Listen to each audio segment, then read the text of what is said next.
Hi, this is Beth Turner here with Gambling Insider, and today I'm with Richard Wade, the Executive Director of S.E.N.S.E. Richard, thank you for joining me today. My pleasure, and thanks for inviting me.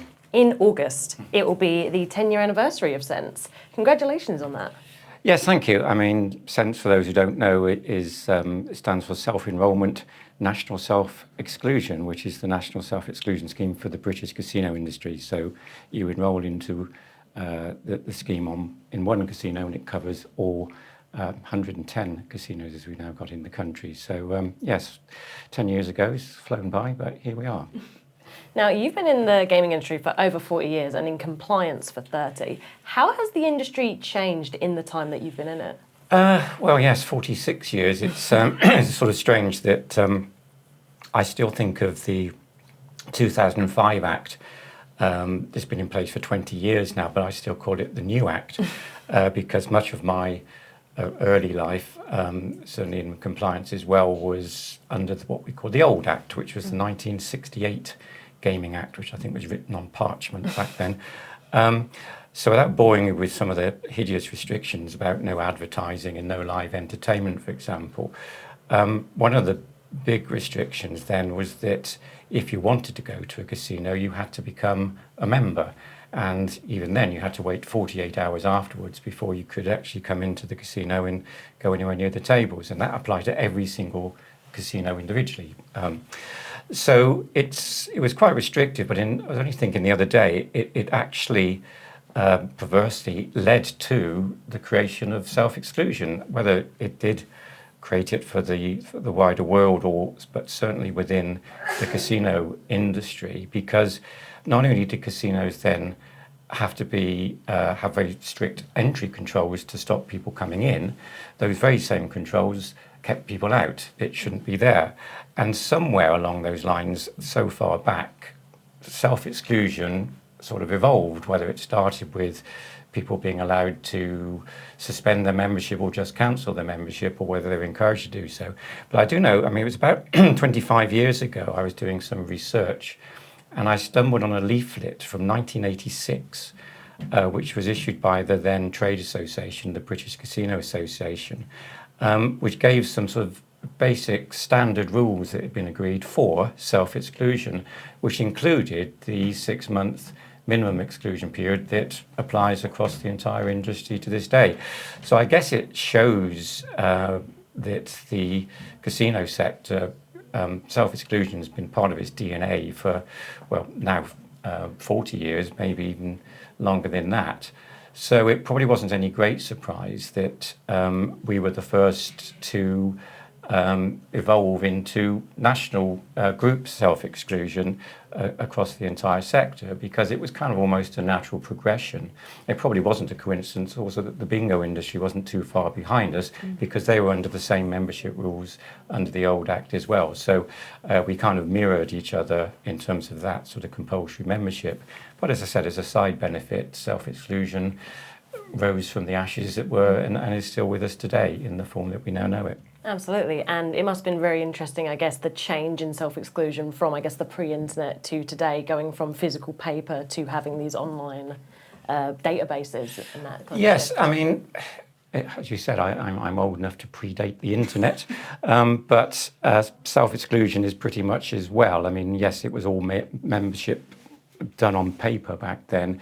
The computers, they started to come in were, the old black screen with green writing.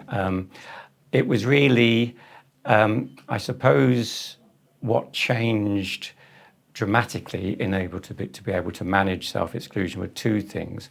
One was that, as I said, membership was per club. In around the early 1990s, the Gaming Board, which was the regulator at the time, allowed operators who had several casinos to operate a kind of a group membership scheme. So you only had to do the 48-hour wait once, and then you could become a member of all the clubs at once. Tying onto the back of that, you had a group membership, you had a group self-exclusion scheme. So those schemes kind of therefore evolved quite across the entire country. They were able to be far more effective when computers started to be able to have photographs attached to them rather than just sort of someone's name. So that took it forward around the turn of the century. And I think when we got to around the early early parts of the century, we had two operators in particular, Genting and Grosvenor, which are still today the two biggest operators, and they had between 80 and 90% of all the casinos in the country. So, in terms of those group schemes, they were very effective within them. So it was a very natural progression, as I say, to think, as we did to start with, well, at the very least, you should be able to join those two by sharing data, and then bring the other 20% or so along with them as well. So that's really where the birth of the national group industry scheme was born, I guess. But yes, computers, we just couldn't do it any other way. So the membership systems obviously developed far more effectively, and so yes, and S.E.N.S.E itself is built on a database which therefore feeds itself into each of the different venues and works on one of these newfangled tablets where the manager actually registers people from there. So yes, technology is grown up with us, but is also enabling us to do things we couldn't otherwise have done. And in creating S.E.N.S.E, what kind of inspired the creation of that 10 years ago, back in 2015? Well, as I say, excuse me, it was a natural evolution, particularly as we said, and I think I was asked to write a paper about 2011 with my trade association hat on. Sorry, a little drink. That's all right, no worries. And it was to look at the viability of joining the schemes together, to look at the idea of a national scheme. And as I said, because we were already doing it, it was part of the fabric. One of the key things we had to do was obviously get every operator on board, both the big ones, but also the singleton ones. There were quite a lot of operators with just one casino, not a big glossy venue in London, but doing very nicely, happily as a small local club. So what we didn't want is to obviously swamp those clubs with masses of information coming from the big boys, as it were. We also had to consider whether customers themselves would be happy to have their information shared about a self-exclusion across the whole country. I mean, if you lived in Plymouth, there are two casinos there, for example. You may be happy to share it with the other one, but do you really want it shared in Aberdeen? And then when you even talked about group membership, that didn't necessarily include the top Mayfair casinos, who were very exclusive, and their membership was very exclusive. And so they didn't like the idea of you couldn't just walk into one of their clubs if you were a member of one of the others in the same group. But those members may not want to have all their personal details, maybe famous celebrities, for example, shared around, oh, this person's got a gambling problem. So we had to consider all of that, plus the technical aspects of getting it into all the clubs. But because I said it was part of the DNA, all the operators were on board with it. They had their practical concerns along those lines. But really it was just a matter of harnessing it all together, because it was clearly the right way to go. But as I said, a natural progression, because they were doing it anyway. So to allow a customer to self-exclude in one casino because they've decided to take that step, but then go down to the casino down the road and they've got to make the same step and have the same conversation, just seemed wrong. You should be able to make that decision, but make it once. But yes, I mean, from our point of view, within S.E.N.S.E, it's done in club via the tablet speaking to a manager. But we very soon felt that people should be able to do it without having to go and speak to someone in person. And so we, created a website about 3 years ago, and that allowed them to download the form. But you had to download it, print it off, fill it in, sign it, email it, which we thought was a little bit cumbersome. So literally last year, working with our news supplier, Boomerang Digital, who had an embryonic type of version of a self-enrollment process through their web app. And so we worked with them last year to create what we call our customer self-exclusion process, which went live last December and allowed people to literally just go onto the website, click a button and enroll. And we were absolutely staggered at the impact that it's had, it's actually, we used to have, I think it was about 15 to 20% of the weekly enrolments would be people who'd filled in that form by downloading it. Immediately, and I do mean immediately, that jumped to 38%, and it now averages almost 50%, and we've had weeks where it's been 55, 57% of all the applications. But the really surprising thing is that hasn't been the people who've just stopped doing it in the casino, they've done it at home.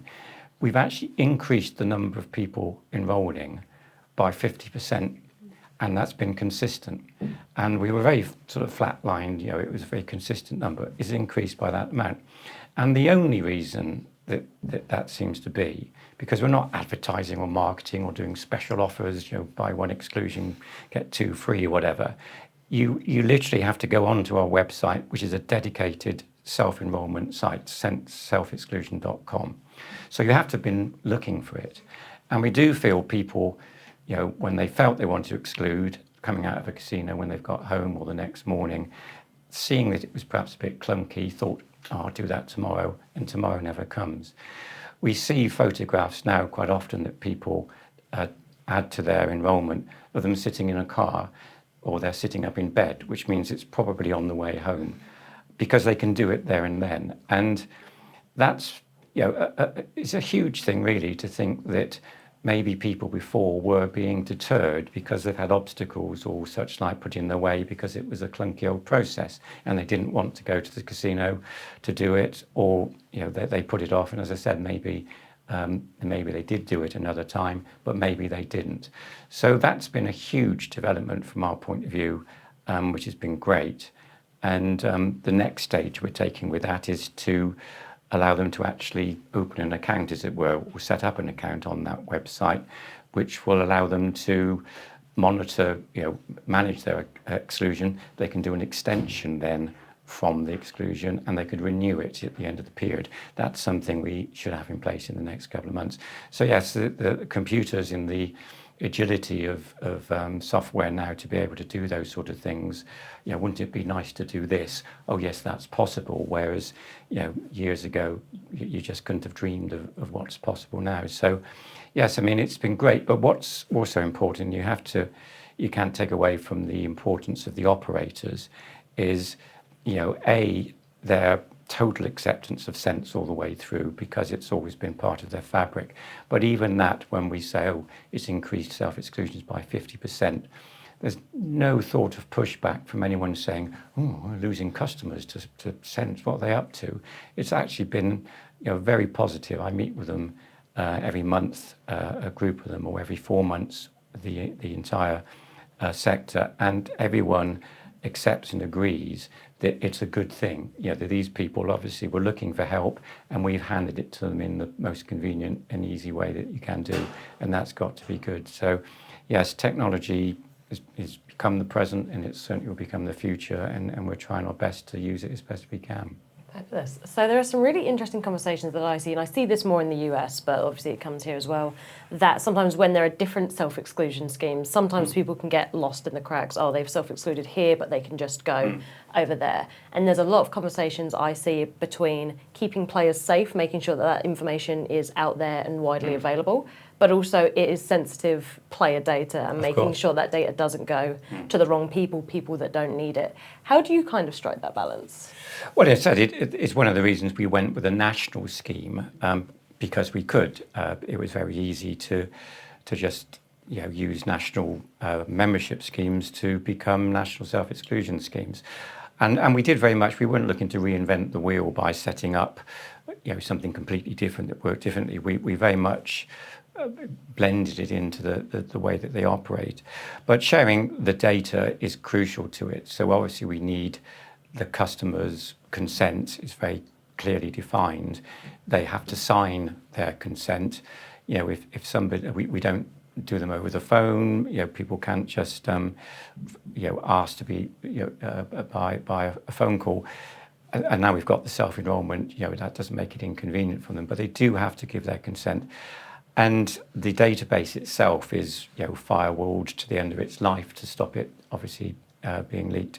But within those operators, because they obviously protect their own membership systems with their lives, as it were, and have been long used to not sharing it. You know, you couldn't ring up a casino and say, could I speak Miss Turner, please? I think she should be there. They wouldn't ever say anybody is present. It's very much a private thing. So we're very keen to protect our data, and the casinos protect their data. So they're what you call joint data controllers. So it's as much their responsibility as ours. And that is, I think, worked well. We don't get customers with that initial concerns of, oh, well, I don't want to share my data across the entire sector. I only want to do it in this club. They can still do so. In fact, when we launched S.E.N.S.E, we had no idea whether customers would accept it for that reason.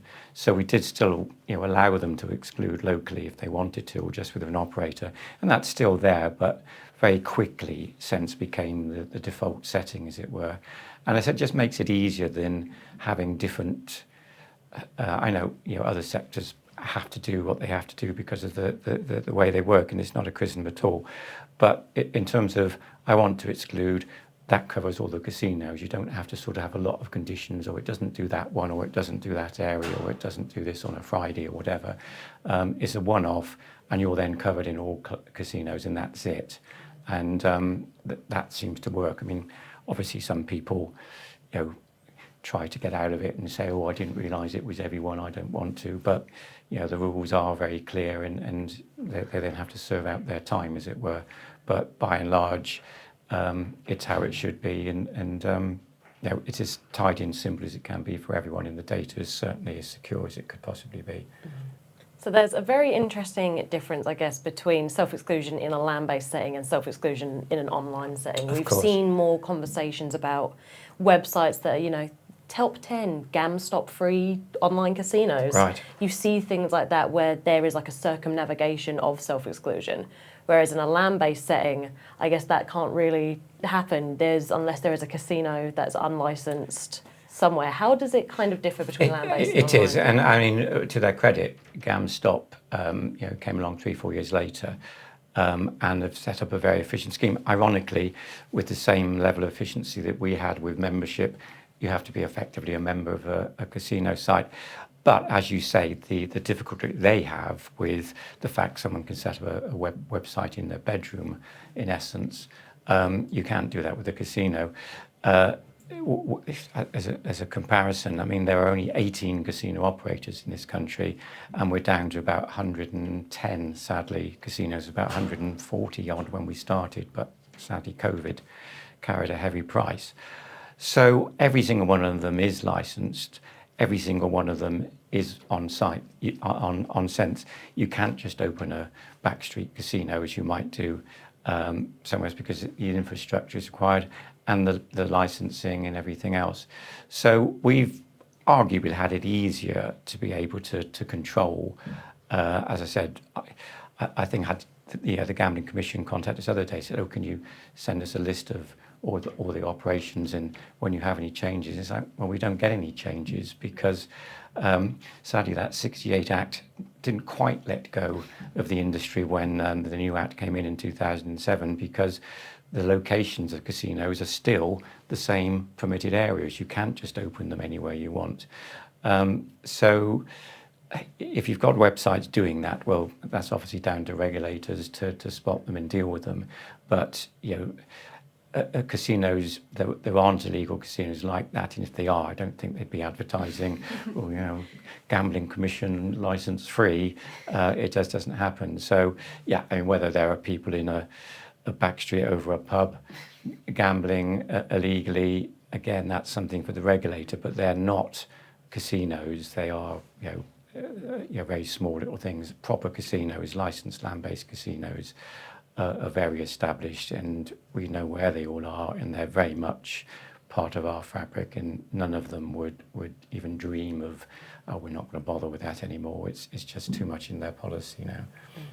So I've got a few more questions just to kind of round out today, and I really do appreciate your time, Richard. But in the decades since S.E.N.S.E has been live, what would you say are some of your biggest achievements, or the achievements that you've been proudest of in the past 10 years?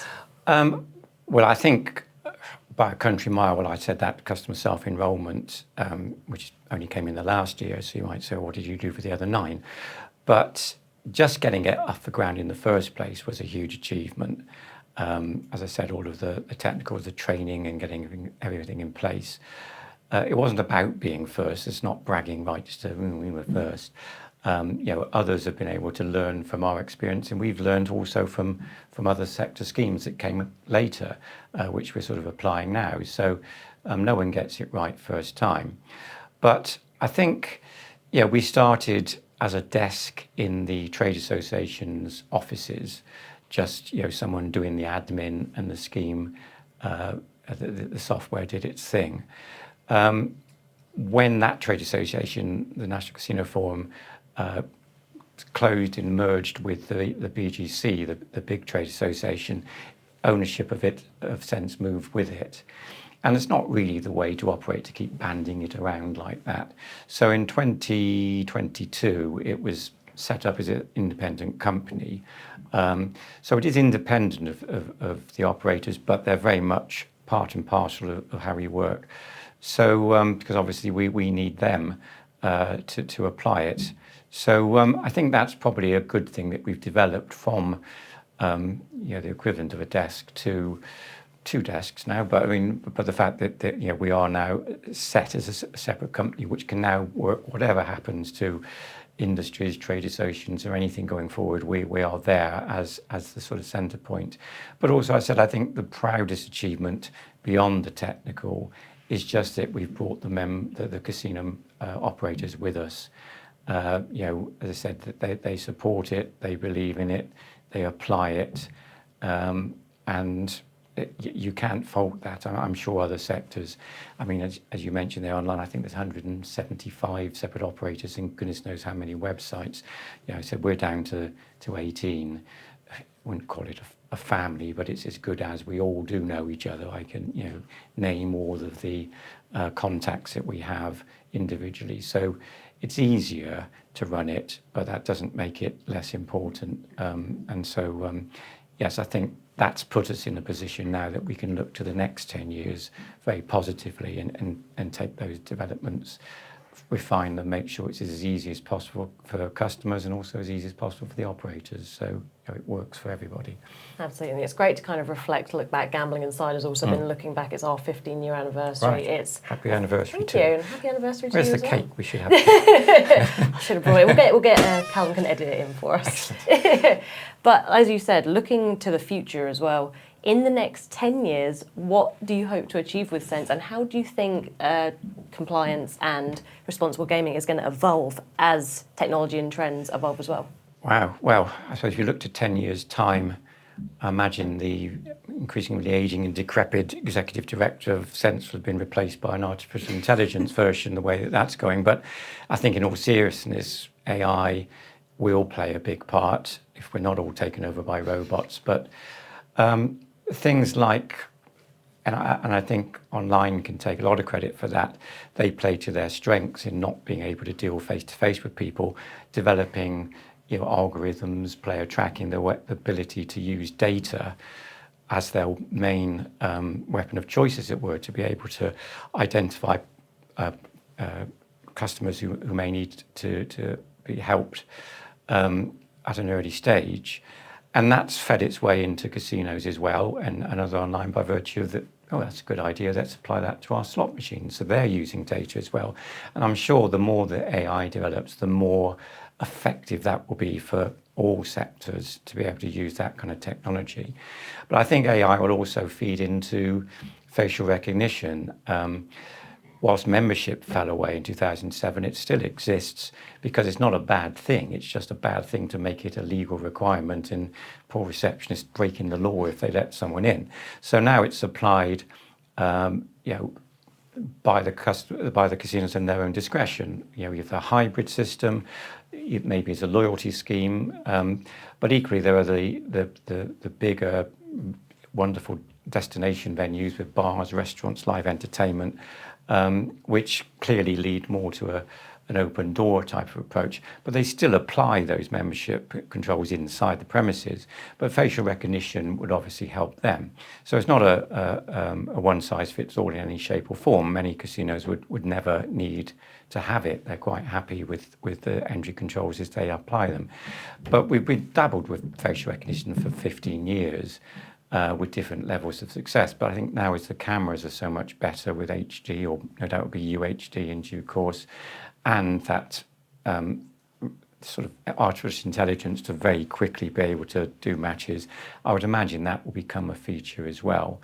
So I think, compliance, where it would go, I know when we came up to the new Act, with so few restrictions by comparison, I literally thought we'd all be out of a job. I was looking at early retirement, but of course it doesn't work that way. There's still, anti-money laundering and everything else to keep compliance people busy. And the focus on that and player protection will continue to evolve. But I think it can only be positive, that technology, I don't think it'll ever replace a manager being able to go and speak to someone, or being able to see with their own eyes that they're spending too much time or too much money. But the aids that technology can provide to them, regardless of what it can obviously do to online, are huge. And where we may be in 10 years' time, I would like to think very technical, very efficient, very able to put your finger on people to help them very easily. And if they do want to self-exclude, I don't know, they're probably a chip in their head. They can just think about it and it's done. Who knows where we'll all be by then. But it's exciting to look forward to. Absolutely. It's a really exciting time for change, and I'm looking forward to seeing what S.E.N.S.E does next. Very much so, and so are we. Awesome. Well, thank you so much for coming today, Richard. I really do appreciate your time. My great pleasure. Thanks for having me.